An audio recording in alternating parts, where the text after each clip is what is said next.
Hello दोस्तों, once again Naresh Desai here, आपका financial दोस्त और AMFI registered mutual fund distributor. आज हम बात करेंगे हेल्थ इंश्योरेंस के रिलेटेड, क्योंकि जो हेल्थ इंश्योरेंस है वो इंडिया में 90% लोगों के पास नहीं है। More than 90% I would say 90% लोगों को मालूम ये मानते हैं कि हेल्थ इंश्योरेंस कितना जरूरी है। पहले तो हम ये बात करेंगे हेल्थ इंश्योरेंस क्यों लेना चाहिए।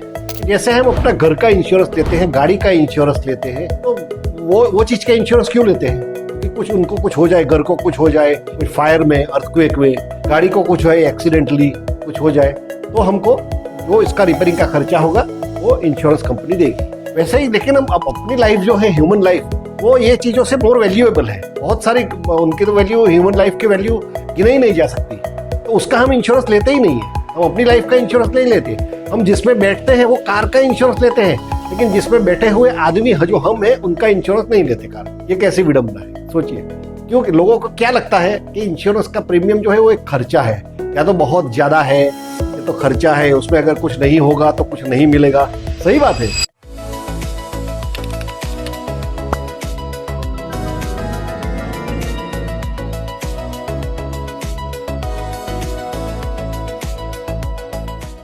आप प्रे कीजिए कि आपको कुछ ना हो, वही सबसे बड़ा है। आपको क्या चाहिए? आपको कुछ हो जाए और आपका पैसा उसमें खर्चा हो, या आपको कुछ ना हो और आपका प्रीमियम, कुछ premium amount, minimum premium amount आपका उसमें चला जाए।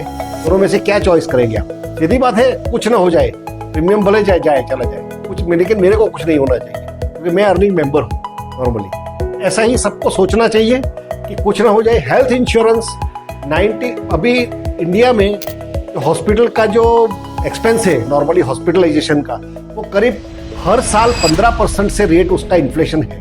15% से खर्चा बढ़ता है, हर साल 15% बढ़ जाता है, मोर देन 15% है, लेकिन मैं 15% एवरेज गिन रहा हूँ। लोग कितने का इंश्योरेंस लेते हैं? पहले तो जिनके पास है ना, वो भी अंडर इंश्योर्ड है।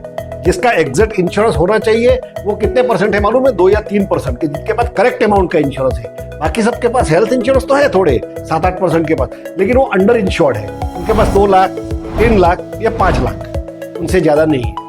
अब देखिए, अपने आसपास भी देखिए, क्यों नहीं है? क्योंकि वो क्या सोचते हैं, आज मैं अगर हॉस्पिटल में जाऊंगा तो आज मेरा कितना खर्चा होगा।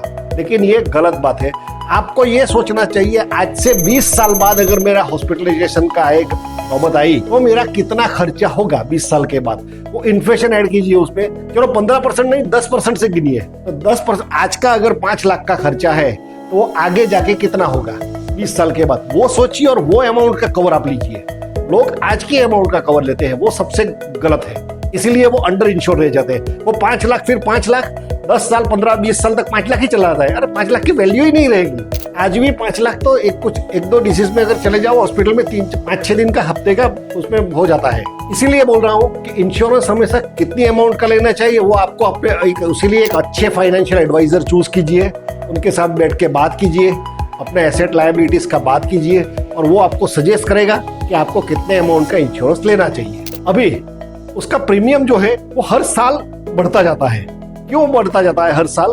क्योंकि इंश्योरेंस कंपनी को क्लेम आता है, और जो क्लेम रेशियो थोड़ा नॉर्मल से एवरेज अबव हो जाता है तो बढ़ता है। उसके 2 वजह है प्रीमियम बढ़ने की। एक ये कि क्लेम की वजह से, क्लेम ज्यादा आ गया तो प्रीमियम बढ़ेगा।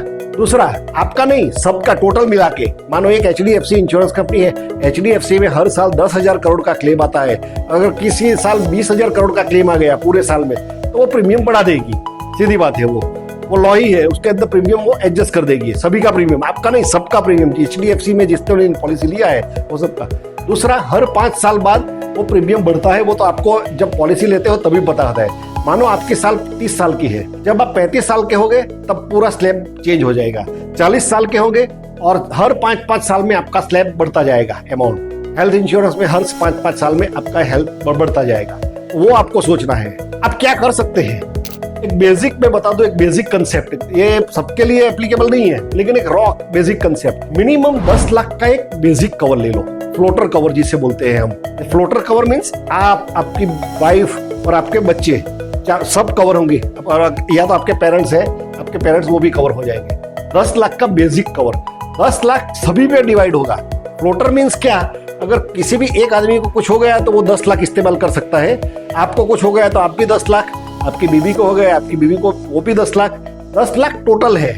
मानो उसमें एग्जांपल मैं देता हूं, मेरा आपको कुछ हो गया, आपने 3 लाख कंज्यूम कर लिया पूरे साल में, बाकी के साल पीरियड के लिए कितना रहा, 7 लाख रहा, 7 लाख बाकी के पीरियड के लिए इस्तेमाल कर सकते हो। लेकिन अभी जो पॉलिसीज आई है, नई पॉलिसीज जो आ रही है कुछ कंपनीज में, वो काफी अच्छी है। उसमें अनलिमिटेड रिस्टोरेशन है। मीन्स आपने 10 लाख पूरा भी कंज्यूम कर लिया तो आपका 10 लाख पूरा रिस्टोर हो जाएगा वही साल में। अब वही साल में आप 2 और 10 लाख इस्तेमाल भी कर सकते हैं। वैसी पॉलिसीज अभी आने लगी है, वो आपको आपका एडवाइजर बताएगा कि वो कौन सी पॉलिसीज है और उसमें क्या क्या बेनिफिट्स है और उसका प्रीमियम क्या है।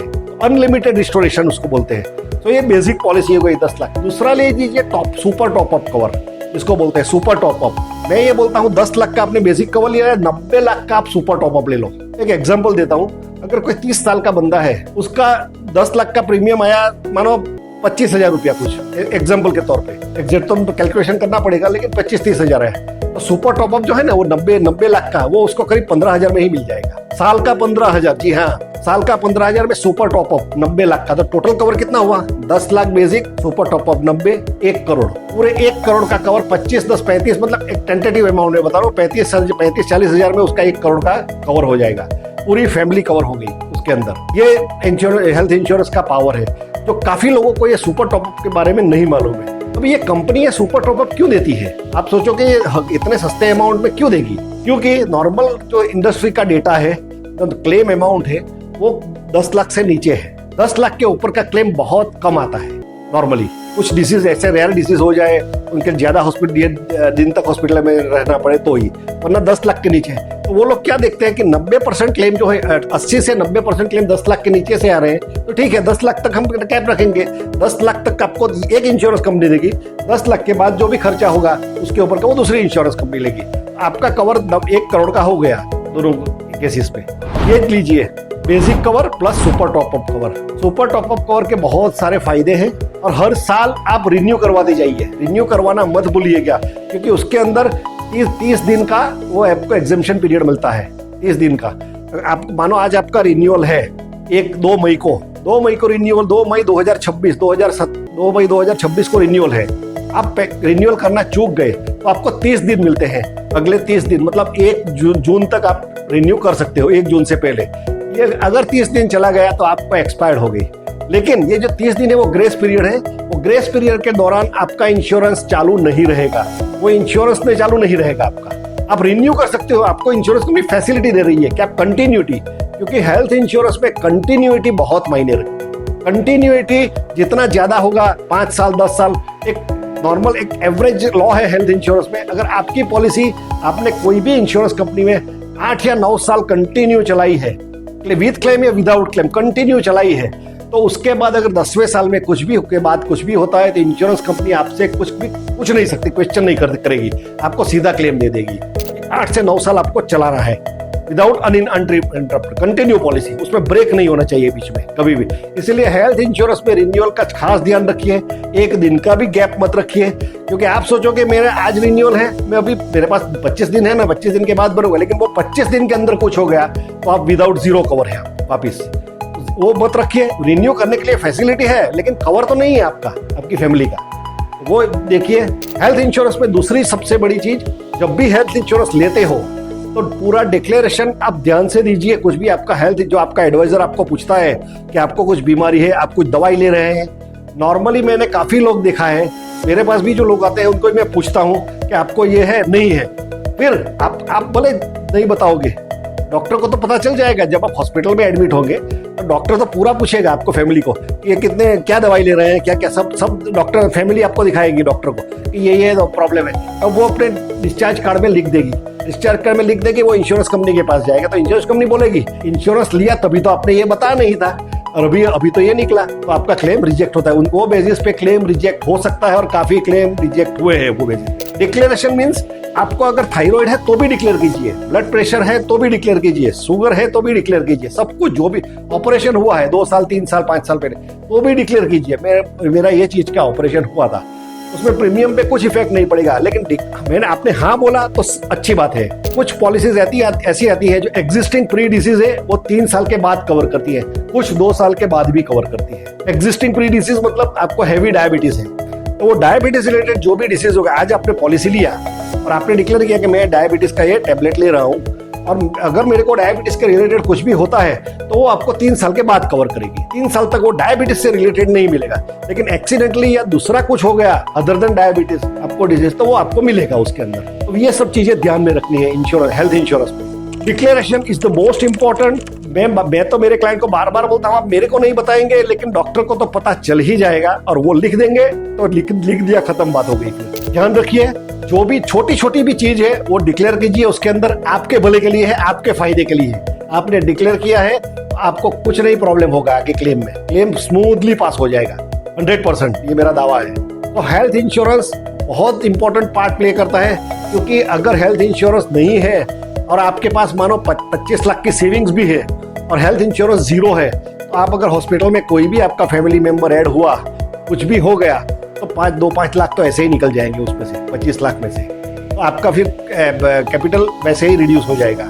ऐसे बहुत सारे ऐसे मैंने केसेस देखे हैं, वो मतलब बोल भी नहीं सकता मैं वीडियो में क्या क्या हो गया है उनके साथ। मैंने देखा है, क्योंकि इनके पास इंश्योरेंस नहीं था, फिर वो हॉस्पिटल जाए तब वो देखते हैं कि इंश्योरेंस कोई देता है कि तब कोई नहीं देता एडमिट होने के बाद। तो एडमिट होने से पहले ही ये सब चाहिए आपको, और जितनी छोटी उम्र में आप लो उतना आपका फायदा, क्योंकि आपका तब आप 30 साल की उम्र में लोगे तो आप 5 साल 10 साल 40 साल की उम्र तक आपको होने के चांसेस बहुत कम है। तो आपका कंटिन्यू विदाउट एनी क्लेम आपका कंटिन्यूटी हो जाता है, एक हिस्ट्री बन जाती है आपकी, कंटिन्यूटी हिस्ट्री। तो हिस्ट्री अगर बनेगी तो इंश्योरेंस कंपनी भी देखेगी, हाँ ये बंदे ने 30 साल में लिया था, कुछ उसको 10 साल तक कुछ नहीं हुआ, अभी 41वें साल में कुछ हो गया, क्लेम दे दो, सीधा क्लेम आपका आ जाएगा without any problem, without any questioning, वो सीधा क्लेम आ जाएगा। लेकिन इसीलिए मैं बोल रहा हूँ सबसे जितना जब से आप कमाना शुरू करो। हाँ, दूसरी बात, लोग ये बोलते हैं मेरे को तो मेरी कंपनी इंश्योरेंस देती है, हेल्थ इंश्योरेंस कवर करती है, तो मैं क्यों लूं? लेकिन काफी इंश्योरेंस कंपनी आपकी फैमिली को कवर नहीं करती, सिर्फ आपको कवर करती है। वो भी ग्रुप इंश्योरेंस होता है कंपनी का। ग्रुप इंश्योरेंस में बेनिफिट्स लिमिटेड होते हैं, कवर जितना आपको चाहिए उतना नहीं होता है, मैंने देखा है ये काफी। ग्रुप इंश्योरेंस होती है और उसमें बेनिफिट्स बहुत कम होते हैं। और मानो अगर आपने कंपनी चेंज कर दी कल उठ के, तो क्या होगा?